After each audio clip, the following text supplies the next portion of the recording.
Marcos, 12 kabanata. At tinuruan ni Jesus ang mga tao sa pamamagitan ng mga talinghaga. Sinabi niya, May isang taong nagtanim ng ubas sa kanyang bukid. Pinabakuran niya ang ubasan. Nagpagawa ng pisaan ng ubas at nagpatayo ng isang tore. Pagkatapos, pinaupahan niya ang ubasan sa mga magsasaka at siya'y nagpunta sa ibang lupain. Nang dumating ang panahon ng pag-aani ng ubas, pinapunta niya ang isang alipin upang kunin sa mga magsasaka ang kanyang bahagi. Ngunit sinunggaban ng mga magsasaka ang utusan, binugbog at saka pinauwing walang dala. Muling nagsugo ang may-ari ng isa pang alipin, ngunit ito ay hinampas sa ulo at nilait-lait ng mga magsasaka. Nagsugo na naman ang may-ari ng isa pang alipin, ngunit pinatay naman nila ito. Ganoon din ang ginawa nila sa marami pang iba. May binugbog at may pinatay. Hindi nagtagal, iisa na lang ang natitirang maaaring papuntahin ng may-ari, ang kanyang minamahal na anak. Kaya't pinapunta niya ito sa pag-aakalang igagalang nila ang kanyang anak. Ngunit nag-usap-usap ang mga magsasaka. Iyan ang tagapagmana. Hali kayo, patayin natin siya upang mapasa atin lahat ng kanyang mamanahin. Kaya't sinunggaban nila at pinatay ito, at pagkatapos ay itinapon ang kanyang bangkay sa labas ng ubasan. Ano kaya ang gagawin ng may-ari ng ubasan? Pupuntahan niya at papatayin ang mga magsasakang iyon, at ang ubasan ay ipapamahala niya sa iba. Hindi ba ninyo nabasa ang sinasabi sa kasulatan? Ang batong itinakwil ng mga tagapagtayo ng bahay ang siyang naging batong panulukan. Ito'y ginawa ng Panginoon at kahangahangang pagmasdan. nang mahalata ng mga pinuno ng mga Hudyo na sila ang tinutukoy ni Jesus sa mga talinghagang iyon, tinangka nilang dakpin siya. Subalit hindi nila ito magawa sapagkat natatakot sila sa mga tao. Kaya't umalis na lamang sila at iniwan si Jesus. Ilang Pariseo at ilan sa mga tagasunod ni Herodes ang pinapunta kay Jesus upang siluin siya sa kanyang pananalita. Kaya lumapit sila sa kanya at sinabi, Guro, nalalaman po namin kayo'y tapat at walang kinikilingan. Pantay-pantay ang pagtingin ninyo sa lahat ng tao at itinuturo ninyo ang tunay na kalooban ng Diyos para sa tao.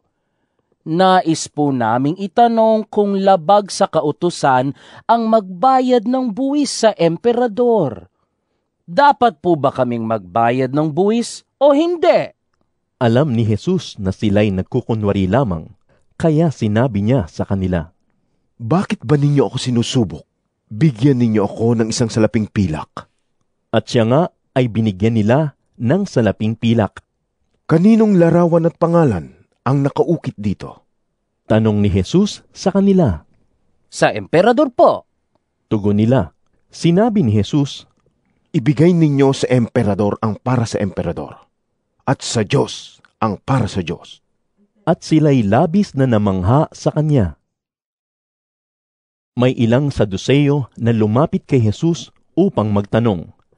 Ang mga ito ay nagtuturo na hindi muling mabubuhay ang mga patay. Sinabi nila, Guro, isinulat po ni Moises para sa atin, kapag namatay ang isang lalaki at naiwang walang anak ang kanyang asawa, ang kapatid ng lalaki ay dapat pakasal sa byuda upang magkaanak sila para sa namatay. Mayroon pong 7 magkakapatid na lalaki. Nag-asawa ang panganay. Subalit, siya'y namatay na walang anak. Pinakasalan ng pangalawang kapatid ang byuda. Subalit, namatay rin ang lalaki na walang anak. Ganoon din ang nangyari sa pangatlo. Isa-isang napangasawa ng babae ang 7 magkakapatid at silang lahat ay namatay na walang anak. Sa kahuli-hulihay, ang babae naman ang namatay.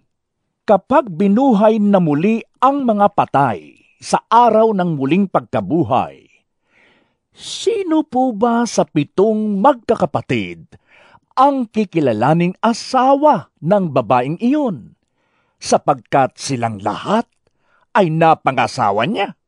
Sumagot si Jesus, Maling-mali kayo dahil hindi ninyo nauunawaan ang itinuturo ng kasulatan at ang kapangyarihan ng Diyos. Sa muling pagkabuhay, ang mga tao'y hindi na mag-aasawa. Sila'y magiging katulad na ng mga anghel sa langit. Tungkol naman sa muling pagkabuhay, hindi ba ninyo nabasa sa aklat ni Moises, sa kasaysayan ng nagliliyab na mababang puno, ang sinabi ng Diyos sa kanya? Ito ang sinabi niya, Ako ang Diyos ni Abraham, Diyos ni Isaac, at Diyos ni Jacob. Ang Diyos ay hindi Diyos ng mga patay. Siya ang Diyos ng mga buhay. Talagang maling-mali kayo. ang kanilang pagtatalo ay narinig ng isa sa mga tagapagturo ng kautusan na naroon. Nakita niyang mahusay ang pagkasagot ni Jesus sa mga Saduseyo, kaya siya naman ang lumapit upang magtanong. Alin po ba ang pinakamahalagang utos? Sumagot si Jesus, Ito ang pinakamahalagang utos. Pakinggan mo, Israel, ang Panginoon na ating Diyos. Siya lamang ang Panginoon. Ibigin mo ang Panginoon mong Diyos ng buong puso mo, buong kaluluwa mo, buong pag-iisip mo, at buong lakas mo. Ito naman ang pangalawa. Ibigin mo ang iyong kapwa, gaya ng pag-ibig mo sa iyong sarili. Wala nang ibang utos na hihigit pa sa mga ito. wika ng tagapagturo ng kautusan. Tama po, Guro. Totoo ang sinabi ninyo. Iisa nga ang Diyos at wala nang iba liban sa Kanya. At higit na mahalaga ang umibig sa Kanya ng buong puso, buong pag-iisip at buong lakas. At ang umibig sa kapwa gaya ng pag-ibig sa sarili, kaysa magdala ng lahat ng handog na susunugin at iba pang mga alay. Nakita ni Jesus na maganda ang sagot nito, kaya't sinabi niya, Hindi ka na nalalayo sa kaharian ng Diyos. at mula noon ay wala nang nangahas na magtanong kay Jesus. Habang si Jesus ay nagtuturo sa templo, sinabi niya, Bakit sinasabi ng mga tagapagturo ng kautusan na ang Kristo ay anak ni David? Hindi ba't si David na rin ang nagpahayag ng ganito nang siya'y gabayan ng Espiritu Santo? Sinabi ng Panginoon sa aking Panginoon, Maupo ka sa kanan ko, hanggang lubusan kong mapasuko sa iyo ang mga kaaway mo. Si David na rin ang tumawag sa kanya ng Panginoon. Paano siya magiging anak ni David? Napakaraming tao ang malugod na nakikinig sa kanya. Sa kanyang pagtuturo, sinabi ni Jesus, Mag-ingat kayo sa mga tagapagturo ng kautusan na mahilig magpalakad-lakad na suot ang kanilang mahahabang damit at gustong-gustong binabati ng may paggalang sa mga pamilihan. Ang gusto nila ay ang mga natatanging upuan sa mga sinagoga at ang mga upuang pandangal sa mga handaan. Inuubos nila ang kabuhayan ng mga byuda at ang mahahaba nilang dasal ay mga pagkukunwari lamang. Dahil dyan, mas mabigat na parusa ang igagawad sa kanila. Naupo si Jesus sa tapat ng hulugan ng mga kaloob sa templo at pinagmasdan ang mga naguhulog ng salapi. Napansin niyang maraming mayayaman ang naguhulog ng malalaking halaga. Lumapit naman ang isang biyudang dukha at naghulog ng 2 salaping tanso. Tinawag ni Jesus ang kanyang mga alagad at sinabi sa kanila, Sinasabi ko sa inyo, ang inihandog ng biyudang iyon ay higit na marami kaysa sa inihulog nilang lahat, sapagkat ang lahat ay nagkaloob ng bahagi lamang ng kanilang kayamanan.